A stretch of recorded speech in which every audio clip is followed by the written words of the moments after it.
Hey guys, so today we're going to be continuing with the joins. So today we're going to be looking at cross join and as usual with 3 examples. So here we go.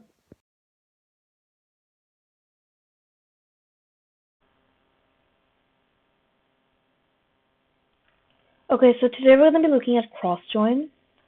So cross join is basically where we take all the records from the left table with each record from the right table. And we have 3 examples as usual to look into it. So in the first one, the first one is basically to combine all the students with the courses and list the first 10 rows. So here, if I run it, you'll see that we have all the students and all of the courses, and then take the first 10 rows. So we have only the first 10. If I take away the limit 10 bit, you can see that we get all of the results. So the limit 10 is basically to get like the first 10 rows, and it's basically combining all the students with like all the courses. So then like each student with each course basically. Then next we have to create a data set pairing with each student with every major. So here, if I run it, then we have each student with every major, basically. So, and we're going to be going through these statements later in a second. And then in the last one, we have, so this one is to generate a list of all the possible student course combinations and sort it by student ID.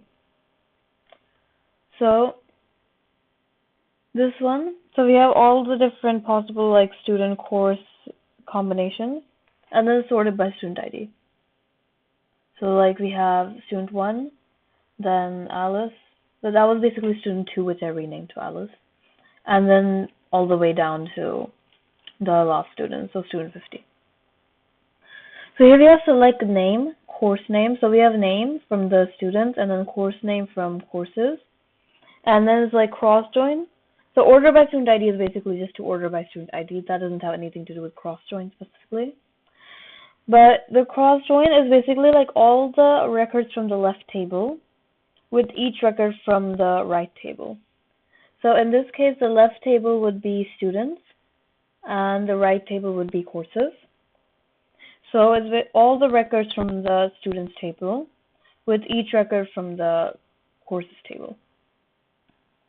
And then obviously order by student ID, but you can order it by anything if you want. Then we have select name and major name from students cross join majors. So name was coming from students obviously, and then major name is coming from majors. And this is like a simple cross join. So this one was to create like a pairing with each student with every major. So in this case, again, the left table is students and the right table is majors. And then it's basically a cross join. And then the first one, we have select name, course name from students, cross join courses. So the name is from students and the course name is from courses. And this again is a simple cross join. Of course, there was that limit 10 over here. So that was like, so you only get the first 10 results. But this one's also basically a simple cross join. Cross join is basically like when you, as I said, like you take everything from the left table. So like in all of these examples, students, with each record from the right table. So the first one, that would be courses, and the second one, it would be majors, and in the third one, it would be courses again. So that's basically cross join.